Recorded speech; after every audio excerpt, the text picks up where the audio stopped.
नमस्कार दोस्तों। हमारे पेरेंट्स अक्सर ऐसा सोचते हैं कि हमारे बच्चे उनसे बात नहीं करते या फिर उनसे चीज़ें छुपाते हैं या फिर कई बार बात और बढ़ जाए तो उनसे झूठ भी बोलने लगते हैं। क्या आपने कभी सोचा है कि ऐसा क्यों होता है और इसको सुधारने के तरीके क्या हैं? आइए बात करते हैं इस वीडियो में। लेकिन उससे पहले मैं आपको थोड़ा अपने बारे में बता देता हूँ। मैंने पिछले 7 साल स्टूडेंट्स, टीचर्स और पेरेंट्स के साथ बिताए हैं। उनके लिए कंटेंट बनाया है, उनकी ज़रूरतों को समझा है और जाना है। मैंने क्लास 4th से 12th तक के स्टूडेंट्स को पढ़ाया है। खान अकेडमी पे स्टूडेंट्स के लिए कंटेंट भी बनाए हैं। टीचर्स, गवर्नमेंट ऑफिशियल्स और पेरेंट्स को ट्रेनिंग भी दी है। उनके प्रॉब्लम्स को करीब से देखा है, समझा है। मैं एक सर्टिफाइड प्रोफेशनल लाइफ कोच हूँ और बुक्स पढ़ने का शौकीन हूँ। इसलिए थोड़ा बहुत कहीं ना कहीं अपनी राय आपके साथ रखना चाहता हूँ। मैं आपसे आराम से बात करना चाहता हूँ। तो आप फुर्सत से इस वीडियो को देखिएगा और आपकी प्रॉब्लम ज़रूर सॉल्व हो जाएगी। अब आपका रोल चाहे जो भी हो, अगर आप पेरेंट हैं तो इस बात को आप और ज़्यादा अच्छे से समझ सकते हैं, या फिर अगर आप एक यंगस्टर हैं तो इस वीडियो को ज़रूर अपने पेरेंट्स के साथ शेयर कीजिएगा। तो सबसे पहले उन 4 बातों पे फोकस करते हैं जिसके वजह से ये कम्युनिकेशन का इशू आता है। बच्चे झूठ बोलना शुरू कर देते हैं या फिर आपसे बातें छिपाते हैं।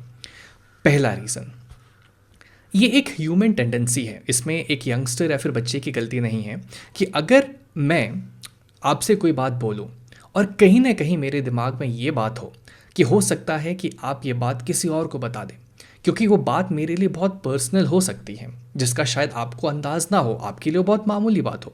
लेकिन अगर मुझे ऐसा लगेगा कि आप चाह के या बिना चाहे हुए भी वो बात किसी और को बता देंगे, तो शायद मैं आपसे वो बात शेयर नहीं करूँगा। अब आपका इंटेंशन सही हो सकता है, लेकिन कई बार यूं ही कॉन्वर्सेशंस में हम अपने बच्चों के बारे में दूसरे पेरेंट्स से बात करते हैं, अपने दोस्तों को बताते हैं क्या खामियां हैं, क्या अच्छाइयां हैं, क्या बुराइयां हैं। और मैं फिर से कह रहा हूं कि हो सकता है कि आपके इंटेंशंस सही हों, लेकिन आपके मन में क्या चल रहा है या आपके बच्चों को पता नहीं होता। तो उन्हें कहीं ना कहीं ये लगने लगता है कि वो जो आपके साथ शेयर कर रहे हैं वो आप कहीं ना कहीं, क्या पता, किसी और के साथ शेयर ना कर दें। और यहाँ एक सबसे ज़रूरी बात यह है कि हो सकता है ये बात आपको पता ही ना हो सकता है किसी कॉन्वर्सेशन को आपके बच्चे ने सुन लिया हो जिसका आपको पता नहीं है, लेकिन बच्चे को कहीं ना कहीं भले ही एक छोटी सी बात पे ये पता चल गया होगा कि आपने उसकी कोई बात किसी और के साथ शेयर की है। तो ये बहुत एक बड़ा रीज़न है इस चीज़ का। दूसरा रीज़न, अगर आपके बच्चे को कहीं ना कहीं ये लगने लगे कि आप उसका उपहास उड़ा रहे हैं, आप उसका जवाब सरकास्टिकली दे रहे हैं, उसका मजाक उड़ा रहे हैं, तो वो फिर आपसे चीज़ें शेयर करना बंद कर देगा। आपको एक बहुत सिंपल सा एग्जांपल बताता हूँ, या तो आपने कहीं देखा होगा या फिर शायद खुद भी आपने किया होगा। अगर मान लीजिए कि आपका बच्चा पढ़ने में उतना अच्छा नहीं है या फिर कम घंटे के लिए पढ़ रहा है, तो कई बार हम बोलते हैं कि शर्मा जी के बेटे को देख लो, वो तो 6-6 घंटा पढ़ता है। ये तो एक तरीका हुआ बोलने का। कई बार तो हम सरकास्टिकली जवाब देते हैं, देख लो इस लाट साहब को, ये तो 2 घंटा पढ़ता है, 6 घंटा सोता है। तो ये गलत बात है। अगर आपके बच्चे को लगेगा कि आप उसकी वैल्यू ही नहीं कर रहे हैं उसकी बातों का, भले आप इंटेंशनली ना करें, आप पेरेंट हैं, मैं मान रहा हूँ, लेकिन कई बार हम सही इंटेंशन के साथ भी गलत काम कर देते हैं और इससे बच्चों पे बहुत असर पड़ता है। तो अगर आप ना चाहते हुए भी कई बार गलती से भी बच्चों की बातों का सरकास्टिकली जवाब दे दिए, उनका उपहास उड़ा दिए, तो ये बात उनके मन में बैठ जाता है और फिर धीरे धीरे आपको पता भी नहीं चलेगा और वो आपसे बातें शेयर करना बंद कर देंगे। एक तीसरा कारण ये है कि कई बार बच्चों को ये लगता है कि कुछ बताने के बाद कहीं उनकी सिचुएशन और बुरी ना हो जाए। जितनी आज़ादी उनके पास अभी है, क्या पता वो आज़ादी भी नहीं छिन जाए। जैसे कि मान लीजिए आपके बच्चे को चोट लगी खेलने के दौरान और वो आपके पास आके उसने आपको ये बात बताई, तुरंत आपका रिएक्शन क्या हुआ कि अब से तुम्हारा खेलना बंद, चोट लगा लेते हो, ऐसा क्यों करते हो। तो वहाँ से उसकी जो आज़ादी थी खेलने की वो भी बंद हो चुकी है, जिस कारण वो इस सोच के साथ अब आगे बढ़ेगा कि अगर मैं कोई और बात आपको बता रहा हूँ तो वहाँ से भी उसकी आज़ादी छिन जाएगी। हो सकता है कि कई बार उस बात को लेकर आप उसको दूसरों के सामने, उसके दोस्तों के सामने उसे एम्बैरस कर दें, जिस कारण उसकी जो सिचुएशन है, हो सकता है वो तकलीफ़ में हो, वो और ख़राब हो जाए। तो अगर ये डर आपके बच्चे के मन में आ गया तो फिर वो आपसे चीज़ें शेयर करना मुश्किल हो जाएगा फिर। चौथा और सबसे इम्पॉर्टेंट रीज़न, जब आपका बच्चा आपसे कोई बात शेयर कर रहा है और अगर आपके बच्चे को ये लगने लगे कि उसका जो तुरंत एडवाइस हम दे देते हैं कि ऐसे नहीं, ऐसे करो, ऐसे क्यों किए, वैसे क्यों, उसमें हम उनके प्रेफरेंस को, उनकी इमोशंस को कभी केटर नहीं करते, कभी ध्यान नहीं रखते। और ये बहुत तुरंत टेंडेंसी होती है हमारा एडवाइस देना कि अच्छा ये तुमने बोला है, इसका ये सॉल्यूशन होगा, ऐसा करने के बजाय ऐसे करो।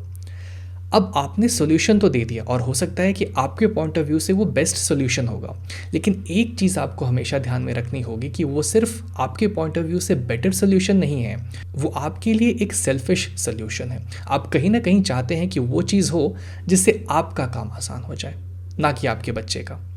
अब अगर हम ऐसे ही सोल्यूशंस देंगे जिसमें हमने अपने बच्चे के प्रेफरेंस को ही नहीं पूछा, उनके इमोशंस को ही नहीं ध्यान में रखा, तो फिर तो वो सोल्यूशन हुआ ही नहीं। वो आपके लिए सोल्यूशन होगा लेकिन आपके बच्चे के लिए वो एक सोल्यूशन नहीं होगा। फिर वहाँ पे डिस्कनेक्ट हुआ और बच्चों ने बातें शेयर करना बंद कर दिया। चलिए, ये तो हमने बात की प्रॉब्लम्स की जिस वजह से कम्युनिकेशन गैप आ सकता है, और ज़रूरी नहीं कि सिर्फ यही 4 रीजंस हो, लेकिन मेजॉरिटी केसेस में यही 4 रीजंस होते हैं। अब जहाँ तक अगर हम सॉल्यूशंस की बात करेंगे तो सबसे पहले तो ये इस पे भी डिपेंड करेगा कि आपका जो बच्चा है किस स्टेज में है। क्या वो आपसे बात करता है लेकिन थोड़ा हेजिटेशन के साथ, या फिर वो इस स्टेज में पहुंच चुका है कि वो एकदम ही प्राइवेट हो चुका है। अगर ये केस है तो फिर आपको थोड़ी ज़्यादा मेहनत करनी पड़ेगी। लेकिन सोल्यूशन क्या है, तो आइए अब इस वीडियो के इस फेज में हम सोल्यूशंस की बात करते हैं। तो पहला सोल्यूशन, देखिए, जब भी आप अपने बच्चे के साथ कॉन्वर्सेशन करते हैं तो थोड़ा सा क्यूरियस रहिए, थोड़ा सा जानने की कोशिश कीजिए कि आखिर वो इंसिडेंट, वो भी जो हालात में जो भी आपका बच्चा आपसे शेयर कर रहा है, आखिर क्यों। थोड़ा सा क्यूरियोसिटी यहाँ पे होना बहुत ज़रूरी है। अब अक्सर क्या होता है कि हम ये सोचने के बजाय कि हमारा बच्चा उस सिचुएशन में क्या सोच रहा होगा, हम बहुत जेंटली ये सोचने लगते हैं कि हम उस सिचुएशन को लेके क्या सोच रहे हैं। और यकीन मानिए, इस दोनों चीज़ों में बहुत बारीक सा फ़र्क है। आपको पता भी नहीं चलेगा आप एक सिचुएशन से दूसरे सिचुएशन में कैसे शिफ्ट हो गए। जैसे कि फॉर एग्जांपल, अगर मान लीजिए आपका बच्चा ज़्यादा पढ़ नहीं रहा, तो instead of blaming on him और हर कि तुम क्यों नहीं पढ़ रहे हो, तुम ऐसे करोगे तो ऐसे पढ़ लोगे, तुम ये करके ज़्यादा पढ़ सकते हो, जनरली बी क्यूरियस कि आखिर तुम क्यों नहीं पढ़ रहे हो, और फिर उसे सल्यूशन बताने की गलती मत कीजिए। आप ये जानने की कोशिश कीजिए अपने क्यूरियोसिटी के साथ कि अच्छा तुमको क्या लगता है क्या गलत हो रहा है, या फिर तुमको क्या लगता है इस सिचुएशन को कैसे सही किया जाए। जैसे अगर एंड गोल है एग्ज़ाम में अच्छा परफॉर्म करना, तो what will your child think about that rather than what you are thinking about that। यकीन मानिए, इसमें बहुत, अगर आप सोचेंगे तो बहुत हल्का सा फ़र्क है, लेकिन हमेशा ये कोशिश कीजिए ये जानने का कि आपका बच्चा उस सिचुएशन में क्या करना चाहेगा और उससे रिस्पेक्ट कीजिए। That's the first point. दूसरी चीज़ जो बहुत जेंटली हम लोग कर देते हैं वो ये है कि जब भी आपका बच्चा आपके पास कोई प्रॉब्लम लेके आएगा तो हम उसे अपने एक्सपीरियंस के नज़रिए से देखने लगते हैं कि हाँ, जब वो प्रॉब्लम मेरे साथ हुआ था तो मैंने क्या किया था। हम उसके साथ वो शेयर करने लगते हैं, लेकिन हम ये भूल जाते हैं कि हर एक इंसान डिफरेंट होता है। ज़रूरी नहीं कि आपका जो एक्सपीरियंस है आपके बच्चे का सेम एक्सपीरियंस होगा। ऐसा हो सकता है कि जो चीज़ आपको नापसंद हो वो आपके बच्चे को पसंद हो, और उसके लिए हो सकता है कि वो प्रॉब्लम क्रिएट कर रही हो जो शायद आपके लिए प्रॉब्लम ना हो। तो कभी भी किसी भी प्रॉब्लम को, जब भी आपका बच्चा आपसे कोई भी प्रॉब्लम डिस्कस करता है, हमेशा ये ज़रूरी नहीं कि आप ये डिस्कस करें कि आपके ज़माने में वो चीज़ कैसे सॉल्व हो रही थी, या फिर आपने अपने स्कूल लाइफ या कॉलेज लाइफ में उस प्रॉब्लम को कैसे सॉल्व किया था। उस समय सिचुएशन बहुत अलग होगी, और अब आपका बच्चा जो सिचुएशन फेस कर रहा है वो बहुत अलग हो सकती है। तो उस चीज़ को रिस्पेक्ट कीजिए और उस अपने फीलिंग को, अपने एक्सपीरियंस को अपने बच्चों पर मत थोपिए। That's the second point. तीसरी और सबसे ज़रूरी चीज़, हर एक इंसान का, आप हो, मैं हूँ, आपके बच्चे हो, हम सबका मैच्योरिटी लेवल अलग अलग होता है और हम सबका इमोशनल लेवल किसी भी प्रॉब्लम के साथ अलग अलग होता है। हो सकता है एक प्रॉब्लम के साथ शायद आप इतना इमोशनली कनेक्ट ना हो पाए, लेकिन वो मेरे लिए बहुत बड़ी प्रॉब्लम होगी या फिर आपके बच्चे के लिए बहुत बड़ी प्रॉब्लम होगी। तो इसीलिए ये बहुत ज़रूरी है कि जो ये इमोशनल एंगल होता है, कई बार हम ज़्यादा कम्युनिकेट नहीं करते तो हमें पता ही नहीं रहता कि इमोशनल लेवल पे वो सिचुएशन हमें कितना इम्पैक्ट कर रही है, और बिना उस चीज़ को जाने बिना हम किसी से कनेक्ट नहीं कर पाएंगे। हो सकता है कि आप उस प्रॉब्लम को मजाक में ले लें या फिर आपके लिए शायद उतनी बड़ी ची बात नहीं हो, लेकिन अगर आप अपने बच्चे के एंगल से सोचेंगे तो उसके इमोशनल लेवल को ध्यान में रखते हुए, उसके मैच्योरिटी को ध्यान में रखते हुए हो सकता है वो बड़ी प्रॉब्लम हो। तो हमेशा कम्युनिकेशन करते टाइम, हमेशा जब भी आप अपने बच्चों से बात करते हैं, उस इमोशनल लेवल, उस मैच्योरिटी लेवल को आपको अपने बच्चे के नज़रिए से देखना है, ना कि अपने नज़रिए से। और इसमें सबसे बेहतरीन तरीका ये होता है थोड़ा सा जब आप भी अपने बच्चे के साथ वल्नरेबल होंगे। कभी ऐसा नहीं है कि प्रॉब्लम सिर्फ बच्चों के साथ होते हैं। अगर आप उनको इक्वल रिस्पेक्ट करते हैं तो कई बार आप कम्युनिकेशन के टाइम आप उनके साथ अपनी किसी छोटे से प्रॉब्लम को डिस्कस कर सकते हैं और उनसे सोल्यूशन मांग सकते हैं, ताकि वो इक्वल रिस्पेक्टफुल फील करेंगे और फिर ऐसे सिचुएशन में फिर वो आपसे बात करेंगे। तो ऐसा नहीं है कि आप अपने ईगो को, या फिर आप बड़े हो चुके हैं, आप बहुत मैच्योर हो चुके हैं तो आपके पास प्रॉब्लम नहीं है। कोई एक सिचुएशन पिक करके जो कि आप अपने बच्चे के साथ डिस्कस कर सकें विदाउट एक्सपेक्टिंग कि उसे सॉल्यूशन पता होगा नहीं होगा, बट वो अच्छा फील करेगा कि हाँ, हम भी वल्नरेबल हो सकते हैं, हम भी प्रॉब्लम्स को फेस कर सकते हैं। तो जब हम बड़े होकर प्रॉब्लम्स को फेस कर रहे हैं, करेज के साथ स्ट्रगल कर रहे हैं, तो वो भी कर सकता है या कर सकती है। तो जब इस लेवल पे बात आ जाएगी, वल्नरेबिलिटी के लेवल तक बात पहुंच जाएगी, तो फिर कम्युनिकेशन अपने आप स्ट्रांग होने लगेगा। कई पेरेंट्स के साथ ये भी दिक्कत है कि हो सकता है कि आपका बच्चा इंट्रोवर्ट हो, और अगर वो इंट्रोवर्ट है तो वो अपने फीलिंग्स को, अपने थॉट्स को अपने तक ही रखेगा। आपसे शेयर करने में उसे बहुत झिझक होगी या फिर बहुत मेहनत के बाद ही वो आपसे कुछ शेयर कर पाएगा। अब देखिए, एज अ पेरेंट आपको बहुत पेशेंस रखने की ज़रूरत है, और ये मुझसे बेहतर आप जानते होंगे। लेकिन कई बार है तो हम भी ह्यूमन, तो वो पेशेंस हम खो देते हैं। लेकिन अगर आपका बच्चा इंट्रोवर्ट है तो आपको थोड़ी और ज़्यादा मेहनत करनी पड़ेगी, ना कि सिर्फ बताने में, बल्कि ओवर कम्युनिकेट करते रहना पड़ेगा कि हाँ, आप अपने बच्चे के साथ हैं। अगर उसे कोई भी दिक्कत आए तो आप उसके साथ खड़े हैं, न कि सिर्फ बोल के, बल्कि छोटे छोटे एक्शंस के द्वारा भी आप उसके लिए हैं। आपने अगर उसे कोई प्रॉमिस किया है तो आप उस प्रॉमिस को पूरा करें। आप अपनी वल्नरेबिलिटी को, अपने प्रॉब्लम्स को उसके साथ शेयर कर सकते हैं। हो सकता है कि वो सिर्फ वन वे कम्युनिकेशन होगा, but after a point of time, the moment आपके बच्चे को लगेगा कि हाँ, माहौल सेट हो चुका है, वो आपके साथ चीज़ें कम्युनिकेट कर सकता है, तो एक दिन वो अचानक से फिर कम्युनिकेट करना शुरू करेगा। लेकिन आपको हिम्मत नहीं हारनी होगी, आपको कंटिन्यूसली यहाँ पे कोशिश करते रहना पड़ेगा। तो अब आपके मन में ये सवाल हो सकता है कि ठीक है, प्रॉब्लम्स मेजॉरिटी हमने डिस्कस कर लिए, उसके सॉल्यूशंस भी हमने देखे, लेकिन अब करना क्या है, शुरुआत कैसे करें कि इस पूरे प्रॉब्लम को ठीक किया जा सके। तो सबसे पहले तो ऐसा नहीं है कि आपको अब आज से ही सारे प्रॉब्लम को सॉल्व कर देना है।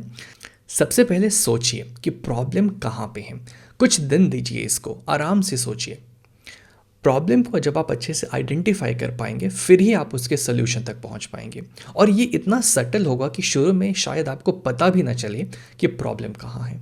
तो मैं तो आपको ये बोलूँगा कि एक पेज लीजिए अपनी पर्सनल डायरी वगैरह में, ठीक है, और वहाँ पे अपने थॉट्स को लिखिए कि आखिर कहाँ पे दिक्कत आ रही है, और फिर सोचिए। कोई एक्शन लेने की ज़रूरत नहीं है। जितने ज़्यादा आप अपने माइंड में क्लियर होंगे कि हाँ, प्रॉब्लम कहाँ है, उसका सल्यूशन क्या होगा, तब ये वीडियो आपको उतना ज़्यादा हेल्प करेगा। पहली बात ये हो गई। दूसरी चीज़ ये कि ओवर कम्युनिकेट करते रहिए अपने बच्चों के साथ, इरिस्पेक्टिव ऑफ वो आपके साथ कम्युनिकेट करे या ना करे। It's not like a competition, तो हो नहीं रहा है। तो आपको यहाँ पे बहुत ज़्यादा मैच्योरिटी के साथ अपने तरफ से ओवर कम्युनिकेट करते रहना पड़ेगा कि हाँ, आप अपने बच्चे के लिए खड़े हैं, आप हैं, मुझे पता है, लेकिन आपको ये बात बताते रहनी पड़ेगी। आपको अपने बच्चे को ये फील कराना होगा कि आप उसके साथ खड़े हैं, उसके प्रॉब्लम्स को सुनने के लिए, उसे रिजॉल्व करने के लिए, उसे इक्वल रिस्पेक्ट देने के लिए। तब जाके फिर धीरे धीरे बात बनेगी। तो आराम से हम इस प्रॉब्लम को सॉल्व कर सकते हैं, और ये बहुत सारे पेरेंट्स के साथ ये इशू है, और हम इसे शायद उतना ध्यान ना दे पाएँ क्योंकि हमारा एक अपना माइंडसेट हो जाता है, अपना नज़रिया हो जाता है चीज़ों से डील करने का। लेकिन हम ये नहीं कभी सोच पाते, क्योंकि ज़िंदगी इतनी बिजी हो चुकी है, हम कभी ये सोच ही नहीं पाते कि उस नज़रिए से हमारे बच्चों के माइंडसेट पे क्या इम्पैक्ट पड़ रहा है, हमारे बच्चों के माइंडसेट पे क्या इम्पैक्ट पड़ रहा है। और फिर धीरे धीरे वो बड़ा होते जाता है, और फिर बाद में दिक्कतें आने लगती हैं। तो ऐसा ये प्रॉब्लम नहीं है कि रिजॉल्व ना हो पाए, कुछ केसेस में कम टाइम लगेगा, कुछ केसेस में ज़्यादा टाइम लगेगा, लेकिन चाहेंगे तो ज़रूर होगा। इस वीडियो में बस इतना ही। Thank you.